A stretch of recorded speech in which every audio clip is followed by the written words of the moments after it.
Teacher जिनकी उम्र करीब 65 वर्ष की होती है, उनके पास एक फ़ोन कॉल आता है और उस फ़ोन कॉल से उनके खाते से करीब 16,48,000 की रकम उनके अकाउंट से गायब हो जाती है। जैसे ही ये सूचना उनको मिलती है, उनकी तबीयत इतनी बिगड़ जाती है कि वो 7 दिन हॉस्पिटल में भर्ती रह जाते हैं।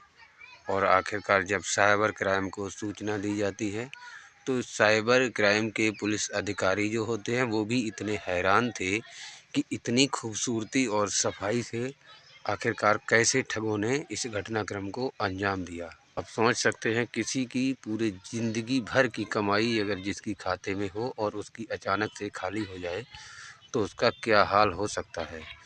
तो इस कहानी के माध्यम से हम ये जानने की कोशिश करेंगे उस टाइम पे उनके साथ क्या हुआ था। तो नमस्कार, आदाब, सत श्री अकाल। कैसे हो आप लोग? उम्मीद करते हैं सब ठीक ही होंगे। इस सच्ची घटना की शुरुआत होती है उत्तर प्रदेश में। एक ज़िला लगता है बुलंदशहर और वहीं का एक थाना लगता है वीवी नगर। थाने के पास में ही एक गांव लगता है बलीपुर। गांव के रहने वाले ये लोधीराम हैं, जो कि 2010 में रिटायर टीचर हुए थे और इनके 2 बेटे भी हैं। 5 जून 2025 की ये बात है। वो अपने मोबाइल से किसी को फ़ोन करने की कोशिश कर रहे थे, लेकिन उस फ़ोन में नेटवर्क नहीं आ रही थी।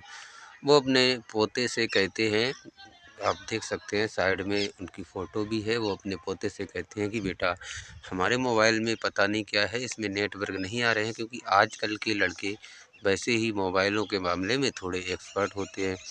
वो देखता है और वो कहता है कि नेटवर्क की कभी कभी दिक्कत आ जाती है, कुछ समय बाद नेटवर्क आ जाएंगे, आप बिल्कुल भी चिंता मत करिएगा। अब शाम हो जाती है, शाम को भी फ़ोन में नेटवर्क नहीं आते हैं, ना ही कोई आवाज़ आती है, ना ही कोई मैसेज आते हैं, कोई नोटिफिकेशन नहीं आता है। और आप देख भी सकते हैं किस तरीके का उनके पास मोबाइल फ़ोन होता है। एक छोटा सा बटन वाला मोबाइल फ़ोन होता है। जब वो इस चीज़ से परेशान हो जाते हैं, फिर वो वहाँ जाते हैं जहाँ से वो मोबाइल फ़ोन के रिचार्ज वगैरह करवाते थे, जहाँ से उन्होंने सिम को परचेज़ किया था। वो जाकर के मोबाइल की दुकान पर कहते हैं कि हमारे मोबाइल में नेटवर्क नहीं आ रहे हैं, क्या दिक्कत है, आप इसको देख करके चेक कीजिएगा। तो मोबाइल का जो दुकानदार होता है वो कहता है अब इसमें नेटवर्क कभी आएंगे भी नहीं, क्योंकि अब इस सिम के मालिक आप नहीं रहे हो, इस सिम का मालिक कोई सुमित कुमार है। जैसे ही लोधीराम ये बात सुनते हैं, उनको बहुत ही तेज़ी से गुस्सा आ जाता है कि करीबन 20 सालों से इस सिम को हम यूज कर रहे हैं और ये क्या बात कर रहे हो कि इस सिम के मालिक हम नहीं। वहाँ से चले आते हैं। आने के बाद घर पे आते हैं, सोचते हैं कि छोटे दुकानदार ने तो चालू नहीं कर पाई, अब बड़े दुकानदार के पास जाते हैं तो हो सकता है वो इसमें नेटवर्क चालू कर देगा। ये गांव से करीब 30 किलोमीटर दूर हापुड़ पड़ता है और वो हापुड़ में जाते हैं, एक वीआई के बहुत बड़े शोरूम पर जाते हैं जहां पर सभी सिमें एक्टिव और डीएक्टिवेट की जाती थी। जाकर के वहां ऑफिस में बातचीत करते हैं और कहते हैं कि साहब 2 दिन हो गए हैं, हमारे मोबाइल फ़ोन में नेटवर्क नहीं आ रहे हैं और पास ही के गांव में जब हमने दिखाया था तो उन्होंने बताया कि सिम ही आपके नाम पर नहीं है। उस सिम कंपनी के अन्य उच्चाधिकारी भी उसको चेक करते हैं और चेक करने के बाद बताते हैं जी हाँ, आपको जानकारी बिल्कुल सही दी गई है और आपका नंबर अभी आपके नाम पर नहीं है, आपको किसी सुमित कुमार से ही मिलना पड़ेगा, उसी के पास, उसी के नाम पर अभी सिम कार्ड इशू हो चुका है। जैसे ही ये बात सुनते उसके साथ ही साथ एक सूचना और देते हैं, बताते हैं कि कहीं ये आपका नंबर आपके किसी बैंक अकाउंट या खाते में तो नहीं लगा हुआ है।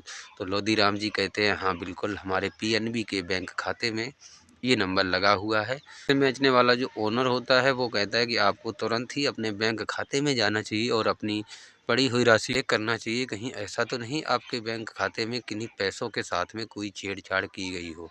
लोधीराम वहाँ से ये जानकारी लेने के बाद अपने नज़दीकी पीएनबी ब्रांच में जाते हैं और वहाँ जाने के बाद अपने खाते की जानकारी लेते हैं तो उनको पता चलता है कि उनके खाते से एक चेक लगाया गया था, जो कि 6 जून 2025 को लगाया गया था और उस चेक से राशि 16,48,500 रुपये की राशि उस चेक से निकाली गई है, जिसका चेक नंबर होता है 821012। इस चेक नंबर से उनके खाते से इतनी राशि निकाली गई है। जैसे ही वो ये जानकारी को सुनते हैं, सुनने के बाद तत्कालीन वो बीमार से पड़ जाते हैं। उनकी हालत इतनी गंभीर हो जाती है कि वो हॉस्पिटल में भर्ती हो जाते हैं और उनके जो नाती पोते होते हैं वो भी इस बात से बहुत ज़्यादा परेशान हो जाते हैं। कहते हैं कि इतना बड़ा खेल, हालांकि इतनी बड़ी घटना को अंजाम किसने दिया।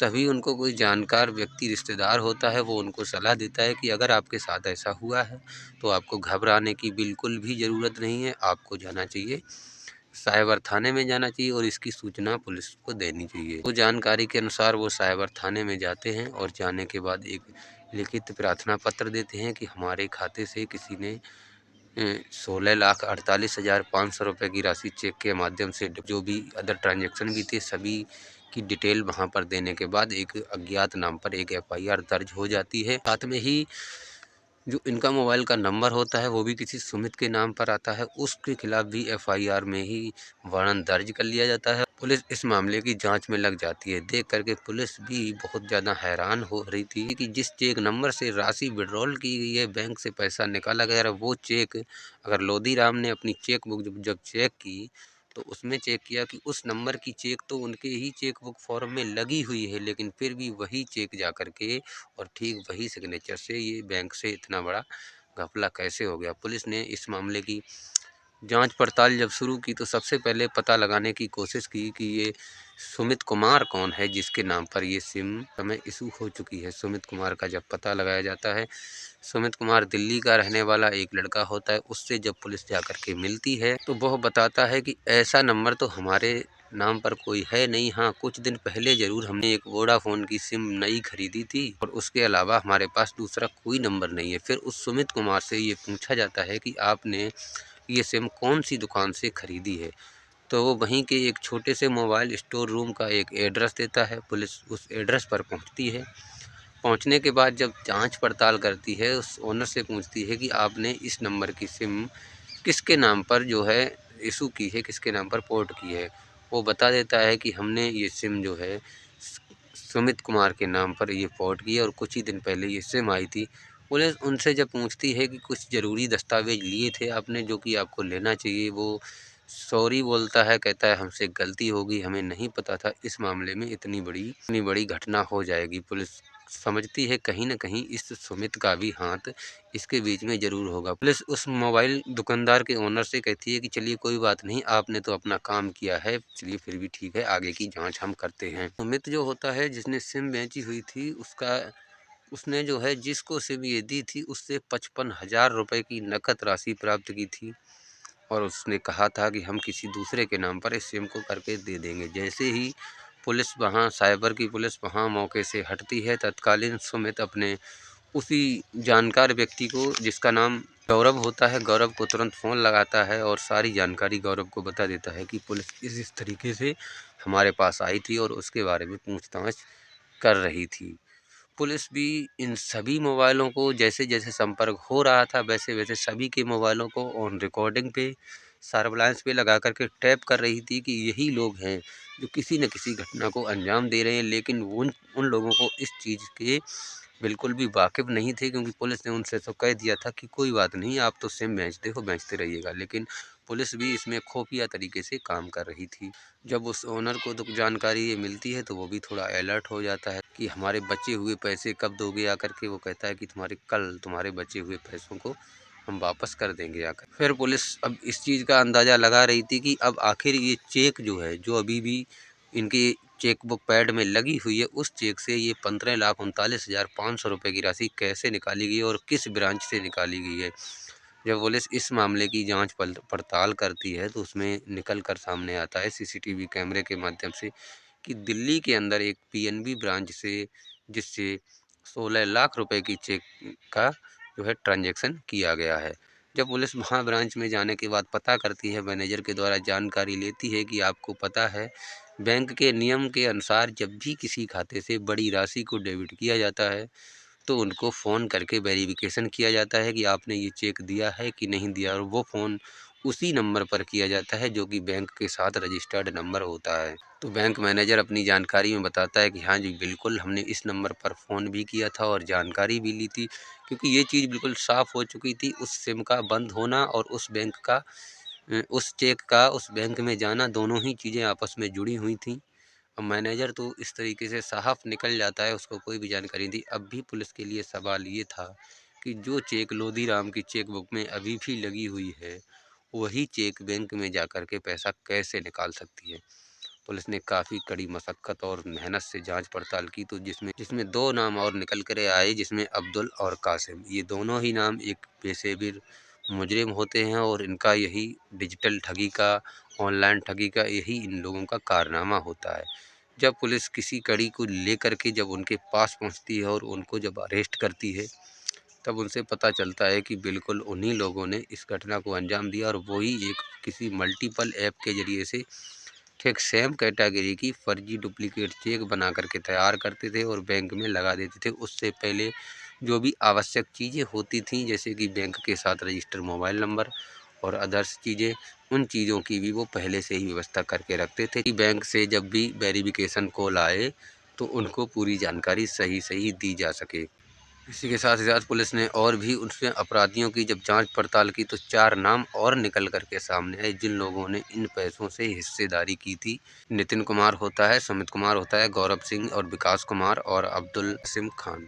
ये 6 नाम निकल कर के आए हैं, जिन 6 लोगों ने उन 16 लाख रुपयों को लेकर के और उनमें अपनी हिस्सापति कर करके, कोई तो कहीं पर भंडारा कर रहा था, कोई अपने गाड़ी से घूम रहा था, कोई अपने कुछ कर रहा था। इस तरीके की घटना को अंजाम दिया। जब पुलिस ने कड़ी मेहनत और मशक्क़त के साथ इन लोगों को जब अरेस्ट किया, तब इन लोगों से 3rd डिग्री के माध्यम से जब कबूलनामा करवाया गया, तब इन लोगों ने बताया कि जिस गांव के रहने वाले लोधी राम जो होते हैं, रिटायर्स एक मास्टर होते हैं, इन्हीं के गांव में एक छोटा सा मिनी ब्रांच होता है, जैसे आप बोल सकते हो कि जन सेवा केंद्र।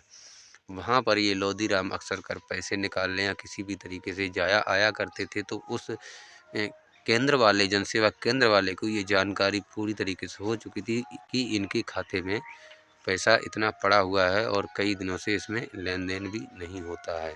तो उस ई मित्र वाले ने ये जानकारी दी, जो कि इस मामले में बहुत ही ज़्यादा एक्टिव रहता था, फ्रॉडगिरी का काम करता था। उस व्यक्ति को ये सारी जानकारी दे दी। उसने लेने के बाद अब इस चीज़ का अंदाज़ा लगाया कि के पास कितने चेक हैं, कितने नहीं हैं, क्योंकि वो एक ई मित्र वाला ही बंदा था। उसको केवल चाहिए था तो इनके अकाउंट की थोड़ी सी जानकारी चाहिए थी, क्योंकि ई मित्र वाले जो होते हैं वो कई बार बैंकों से अच्छे संपर्क में, अच्छे तरीके से जुड़े हुए होते हैं, जिनका अक्सर बैंक में आना जाना बना रहता है। तब जो वाकया सामने निकल कर आया, उसमें उसने ई मित्र वाले से जब पुलिस मिली तो उसने बताया कि वो अक्सर बैंक में भी आया जाया करता था। इसके बाद एक समय आता है जिस समय वो इस डिजिटल फ्रॉड करने वाले लोगों से मिलने के बाद उनसे संपर्क साध लेता है और कहता है कि इस तरीके से इस अकाउंट को खाली करना है, इसमें से पर्याप्त राशि को निकालनी है। तब वो कहते हैं कि इनके अकाउंट की और थोड़ी जानकारी चाहिए, क्योंकि यूपीआई से इतना बड़ा ट्रांजैक्शन होना अलाउड नहीं है बैंक की तरफ से, और ये कैसे ये चेक से ही निकल सकता है। और अगर चेक के नंबर्स वगैरह की जानकारी हो जाए और किस तरीके के लोधी राम जो हैं वो सिग्नेचर करते हैं, वो भी अगर सारी जानकारी मिल जाए तो इस काम को करने में आसानी होगी। अब क्योंकि वो ई मित्र का ग्राहक सेवा केंद्र का जो दुकानदार था, उसको बैंक में जाने की अच्छी खासी परमिशन थी, वो बैंक जाता रहता था। कई बार बैंक में ऐसा होता है, जब भी कोई जानकारी कंप्यूटर में चेक करता है, तो रोज़ का आने जाने वाला जो भी ई मित्र वगैरह होता है, उस पर मैनेजर या अन्य स्टाफ के लोग भरोसा कर लेते हैं और कहते हैं कि वो सामने कंप्यूटर रखा है, उसमें से आप जाकर के जानकारी को खुद ब खुद चेक कर लीजिएगा। अब वो कंप्यूटर को चेक करने के लिए जाता है, अब उसके दिमाग में अन्य कोई चीज़ तो चेक करता नहीं है, सिर्फ चेक करता है तो सिर्फ लोधी राम का सिर्फ बैंक अकाउंट और उसकी बाकी की डिटेल चेक करता है। उस डिटेल को चेक करने के बाद उसका मोबाइल में एक फ़ोटो बनाता है, जिसका पीडीएफ बनाता है और अपने मोबाइल फ़ोन के अंदर सेव कर लेता है।